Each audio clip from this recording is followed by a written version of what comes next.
just for the purpose of purchasing, consuming, collecting together, accumulating. Because right now, a few moments ago, we all traced Yaakov buying the birthright and buying a field and buying his livestock. He's buying. We would like to know the viewpoint, the hashkafa of Yaakov Avinu in regards to material wealth. Yesterday in our shur, we ended with Muchi Puchi. They were kissing one another. I'm talking about Esav and Yaakov. We saw two opinions. Was it real? Was it authentic? One opinion says it's authentic now, but you should know that Esav doesn't love Yaakov Avinu.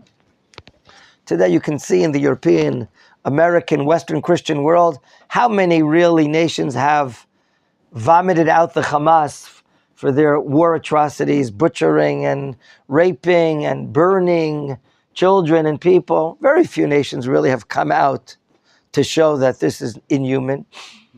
And therefore, don't take my... you wanted to just put on that side. Okay, thank you. I want you to watch this guy over here. If he takes my water away. Would you put your eyes on him? Just watch him. In any event, we'd like to understand today. Here, when Yaakov and Esav meet, it's not only these figures. Here we're talking about cradles of civilization. We're talking about the Jewish people that will come out of Yaakov Avinu. Some of you know, economically, over the ages, Jewish people living in Europe and other places have been very sharp economists, bankers, traders, very successful in management, in business management, all over the world. It's a fact. Is it stam? Is it just the Jewish mind? Why do we have this talent? And we can say perhaps it starts from Yaakov Avinu. Okay? Purchasing and possessing and accumulating. Avram did the same thing. Avram, okay. So we want to know why, what's behind this. Today, let's read and see this dialogue at the end of chapter 33, verses 5 and on, Pasuk 5. And I'm reading. Put your finger, please, on the place. It starts with the words, Vayisa et einav. Here, Esav raises his eyes. Vayisa et einav. Pasuk 5 of chapter 33. Vayisa et einav. Esav raised his eyes. Vayar et hanashim. Vet hayeladim. And we can add, he's seeing a lot of wives, a lot of children. Vayomer, so he says to his brother, Mi elelach. These children, are they yours? Who do they belong to? Are they your neighbors? Okay, are they your servants' children? Who do they belong to? Vayomar, the response of Yaakov Avinu, Hayeladim, asher chanan Elokim et avdecha. Chanan Elokim. Do you ever meet a person called Hananel? Yes. Do you know where it comes from? Chanan Elokim. The grace of God, the kindness. Chen v'chesed. The words come often together. We see that in the Sim Shalom. In other words, instead of Yaakov saying, they belong to me, it's my kids, he says, Hashem gave it to me as a gift. We're beginning to see the deep faith of a Yaakov Avinu, that whatever he has acquired, ascertained, not only is it not mine, and not only is that, it's coming to me, I deserve it. Neither of these two answers, rather, it's a gift. Chen v'chesed, it's grace of Hashem.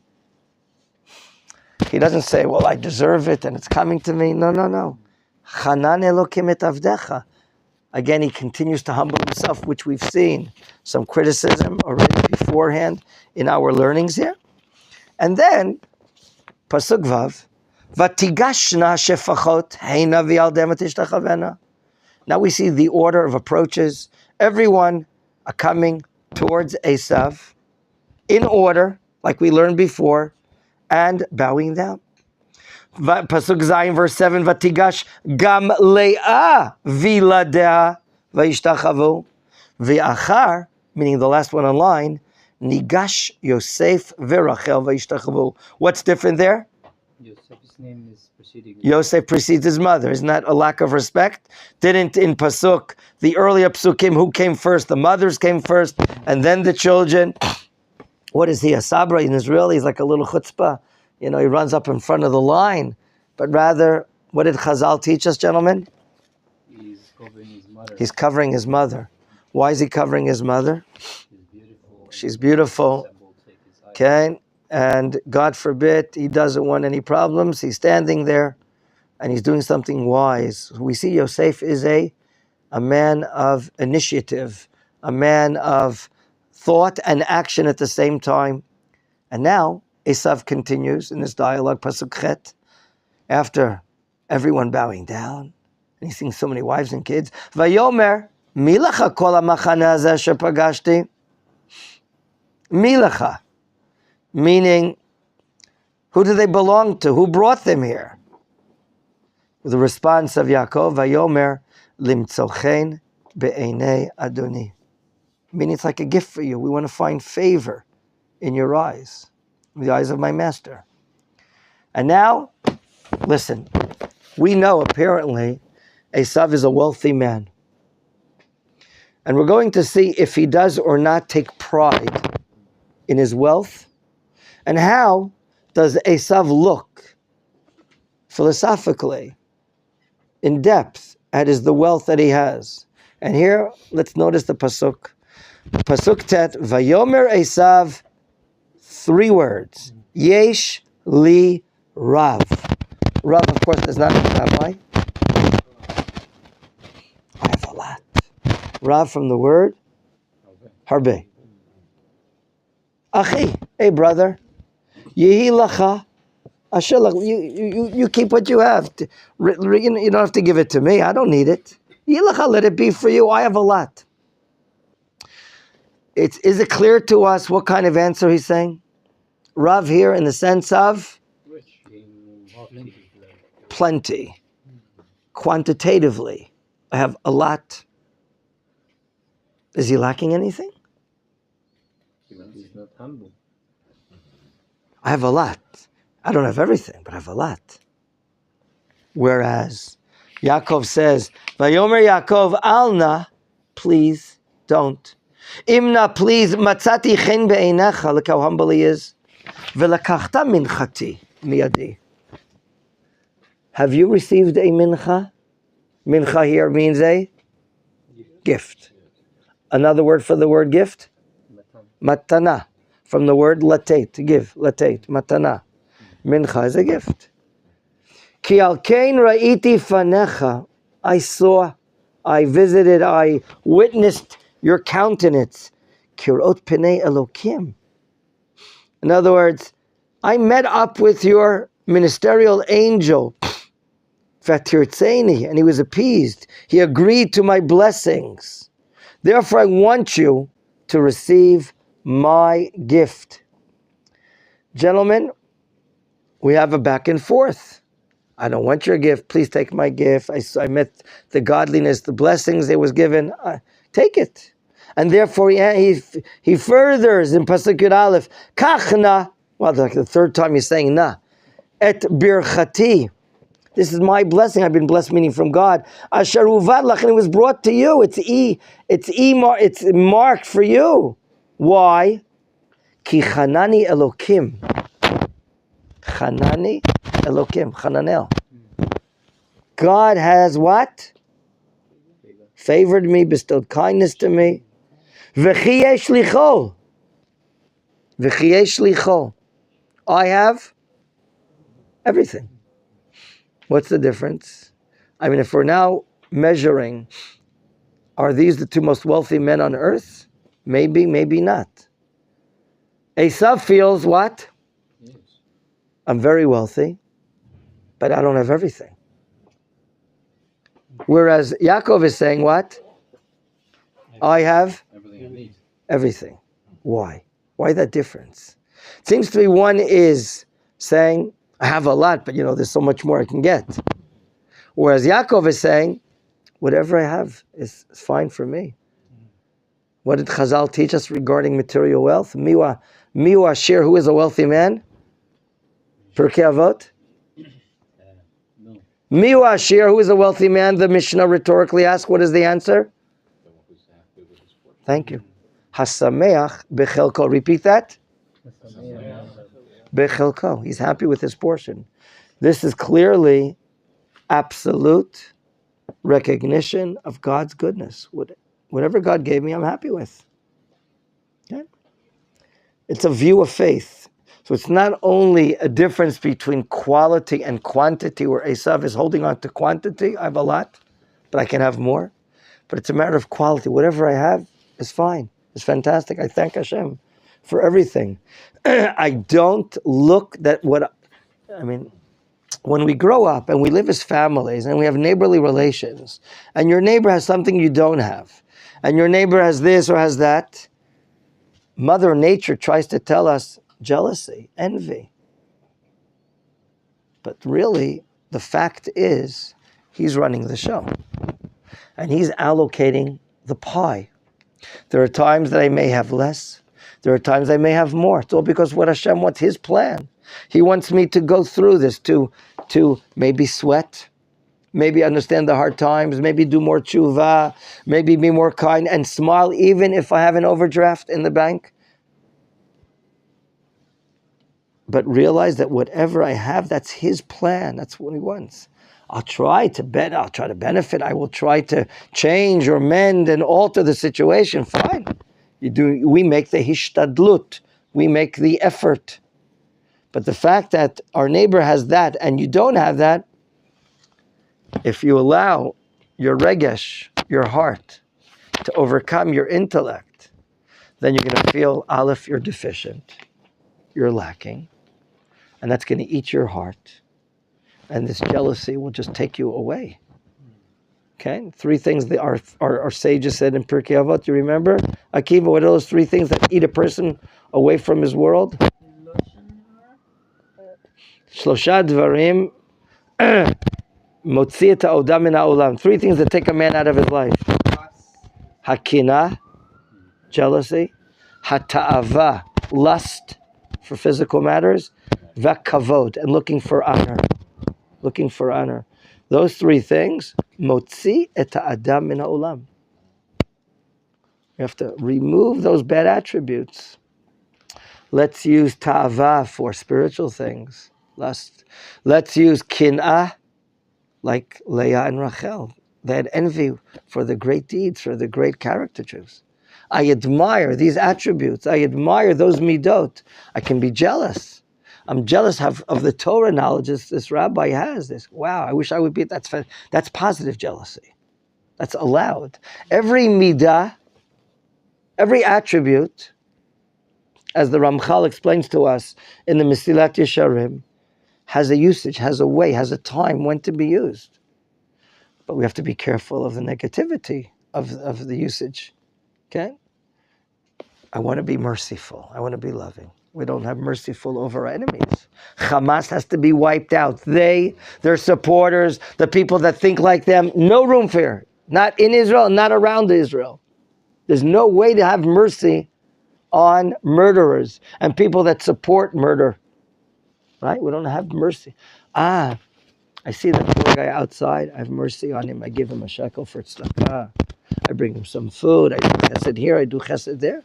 That's using love and mercy for positive things.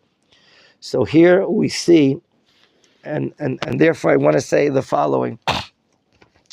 We're going to read that Yaakov Avinu is going to get to Shechem, and there he buys property, real estate. Okay? So Vayiken, Liknot, Rechush, Mikneh, we see these words time after time. So I once heard from one of the Rabbis here, Rav Chagai London, one of the stars in the Israeli department. We see throughout history the Jewish people are connected to purchasing and possessing and success in the economic, in the monetary world, and so on and so forth. For what? In the pnimiut, in the more intrinsic world, in the more internal world, when you have a possession, so that's you, your personality. When you own this or own that, that's your place, that's you. The Jewish people are here in the world, like we say every day, 3 times a day in the Aleinu L'Shabeach, L'Takein, Olam b'malchut Shaddai. We're here to correct the world in the almighty kingdom of God. How? Through our values. How? Through our behavior. How? Through our speech. How? Through our mitzvot. In other words, the Jewish people were never meant to be detached from the economic, monetary, physical, material world. On the contrary, we're not a bunch of astronauts with our feet in the air. That's Lufthansa. Okay? We're meant to be with our feet on the ground. Our heads, not like a cow. Have you ever visited a farm? Have you ever seen a cow? His head is facing which direction? Where? Down. To the earth. To the material. Yeah? To the grass. Our heads are straight and erect. We have a way to cast our eyes to heaven, to God. God made a human being different than the animal world. And therefore, our head has towards heaven. And our feet are on the ground. And the major objective of our world is to unite the heavenly and the earthly, make it one. It's really one. There's divinity, of course, in the spiritual world, but also here. So when we deal with the monetary, financial possessions of our world, we're able to bring Kedusha to the monetary world. We're able to sanctify our lives with what we do with our possessions and what we do with our monies. That we're bringing our influence to the world. And as far as the spiritual side of the world, so we can learn from Yaakov Avinu, who we see these possessions all the time mentioned and purchasing and buying. Why? He's bringing to the Canaanite world here and the Arami world in Aram the values, the ethics of honesty, of Torah business ethics, of values with what we do with our money and what we do not do with our money and values. So that point I wanted to make clear. Now, here's the dialogue, going back and forth. Yaakov wants to give this gift. He says, I don't need it. Please take it. God has given me this as a gift. I have everything. I'm not missing anything. Does he take it or not? Yes. Let's read. At the end of 11, Vayiftzar bo, he goes back at him again and again. Vayikach. Esav takes the gift. Like you said, you'll say 580 animals. That's a lot. That's what, tens of thousands of shekels, I would assume. That's a very big gift. Vayomer, pasuk Yud Bet, nis'a v'neilecha velcha l'negdecha. Who's making an offer? Esav is making an offer to Yaakov. Let's go together. Let's travel together. Buddies, friends. Okay? And I'll go with you. Is Yaakov interested in this offer? No. Let's read. Pasuk Yud Gimel. Vayomer elav, Adoni yodea, come on, you know. Ki yeladim rakim, I have soft and tender children. They can't go more than 1 kilometer an hour. And I know you walk 3 or 4 kilometers an hour. Vatzon vabakar, and the sheep and the cattle, alot alai. Meh. They're nursing. They got to stop every few hundred meters to suck the udders of the cow and the sheep to drink milk. If we're going to keep up with your pace, what can happen? Utfakum yom echad. One day of traveling with you, you're going to tire them out. They're going to be fatigued. They'll probably fire me. Ken? We want. They're going to die. Vametu kol atzon. Please. Pasuk Yudalid. Yavor na adoni lifnei. You go in front of me. Vani and I. Etna la li'iti. Le'at. You've heard of the word la'at? Yeah? La'at. In Pasuk 14. In other words, you go forward, meaning travel which way? Esav is on his way home to Edom, meaning from the north to the south, on the east side of the Jordan River. Okay? And you know what? I'll manage the situation li'iti at slow pace. What pace? The regel hamilacha asher lefanai. an interesting term, hamelacha. The possessions that I have, I'll go according to the pace of them, meaning children, animals. Ken?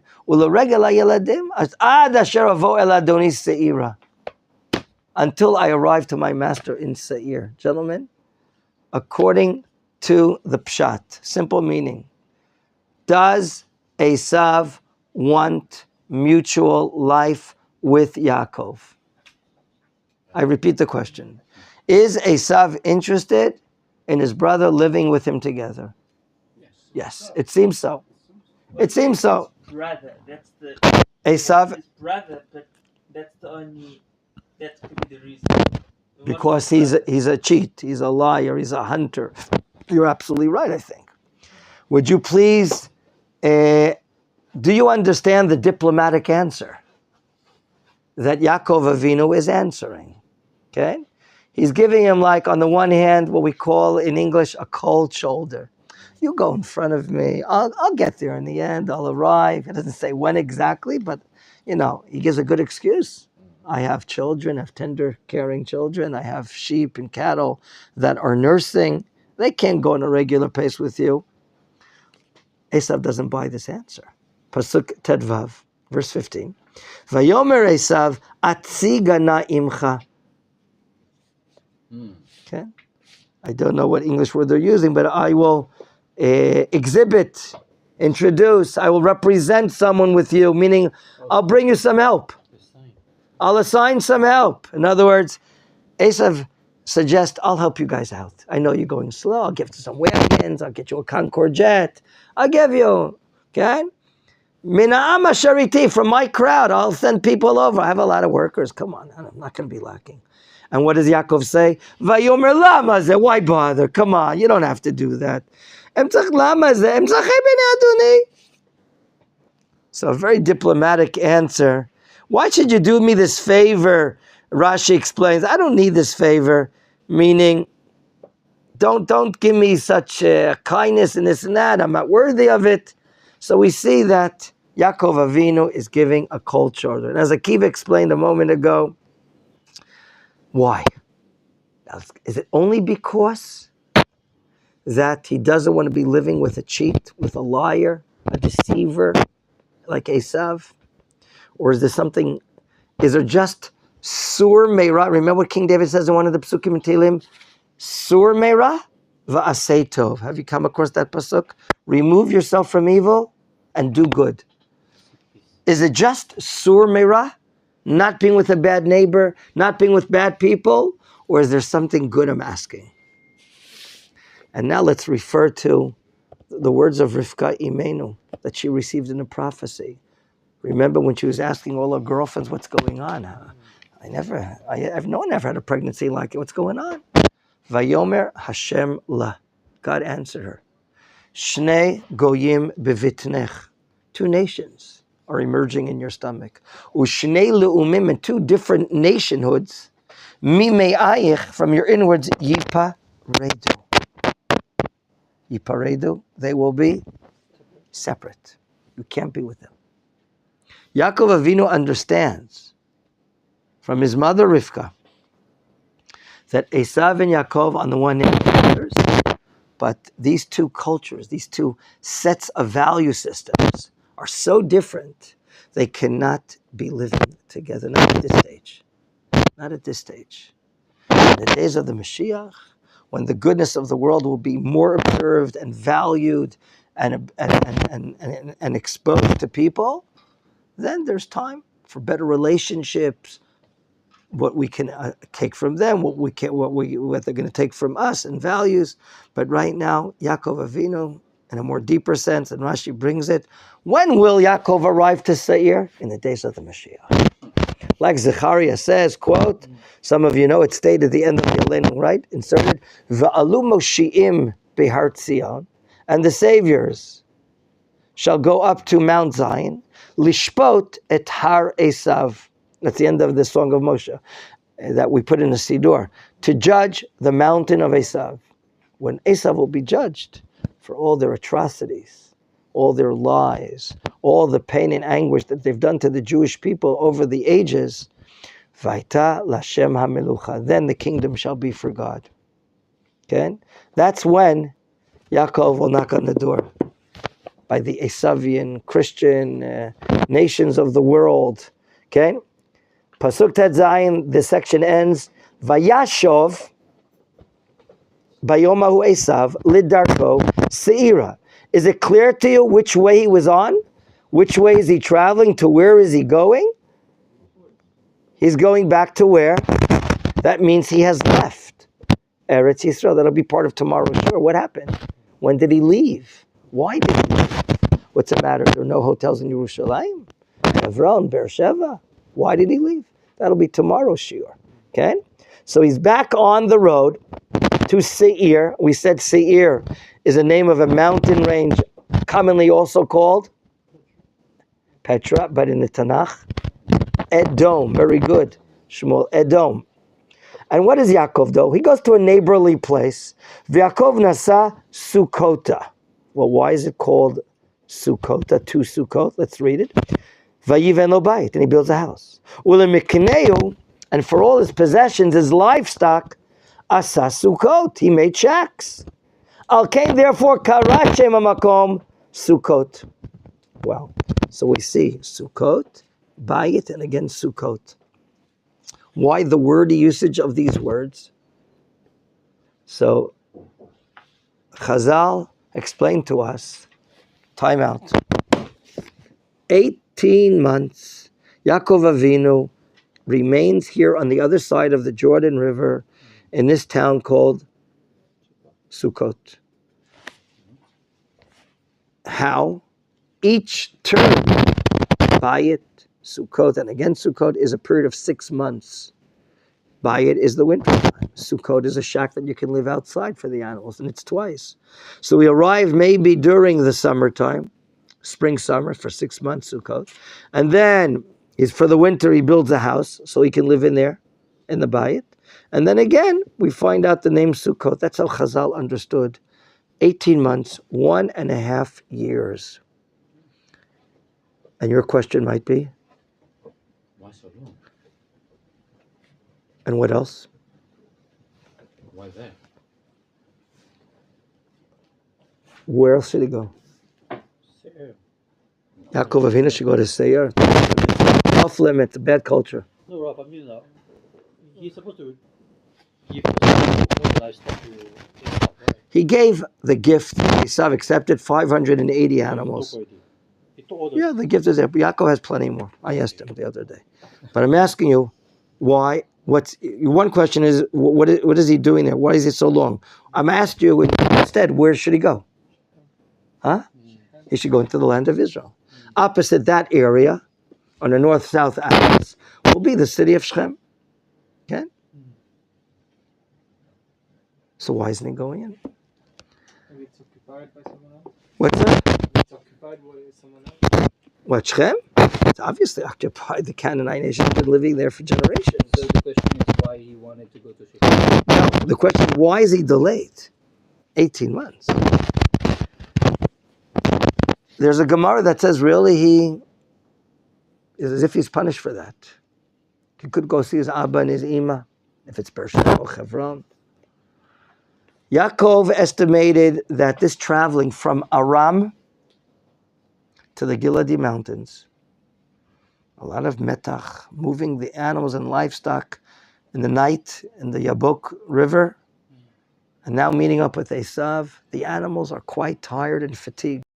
3 periods of time, a summer, a winter. Of course, are growing. They're getting spinach and milk, and I don't know how many granola bars they're getting, or energy bars that someone called me about a month and a half ago from Chicago and said, I'd like to donate some energy bars to the Army, $10,000 or $20,000. Can you please help me with the bureaucracy to get it to here? I don't know if Yaakov Avinu had some energy bars, but when I was looking up last night,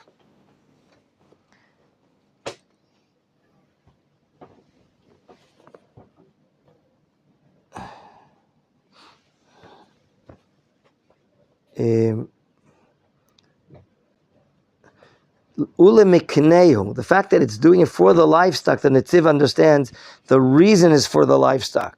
That's why it was delayed so much. And he don't visit his father, neither Beit El, to fulfill his neder. All because of the livestock, they understood that they needed to rest. So from an agricultural or livestock point, Yaakov Avinu, for the benefit of this livestock, rests for 18 months, even if it's on the expense of not visiting Abba and Ima. That's this answer here, gentlemen. However, let's remember, what has the Ramban been teaching us across all the portions of the patriarchs? Who remembers the 4 words? One more time. Let's all say it now together. Maaseh avot siman labanim. The events that are happening to the patriarchs are signs that will happen to the banim. What could this mean? Living here under the Giladi Mountains, a year and a half. So the Dat Mikra of the Musad Rav Kook says here that the fact that he was there, he was making an acquisition of the place. It's as if it's his, acquire this place. This will be a sign for the Banim that there will be settlement, living on the east side of the Jordan. As we learn later at the end of the book of Bamidbar, which 2 tribes ask for inheritance 40 years after the giving of the Torah? Which 2 tribes are asking for inheritance? Do you remember? Moshe?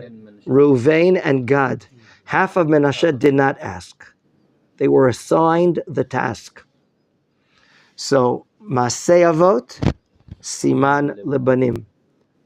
They lived here. Yaakov Avinu lived here with his 4 wives, 11 boys, 1 daughter, a lot of livestock. He's now paving the way for Reuven and Gad, and later the half of Menashe, to be settling here. We'll continue with this point right after now.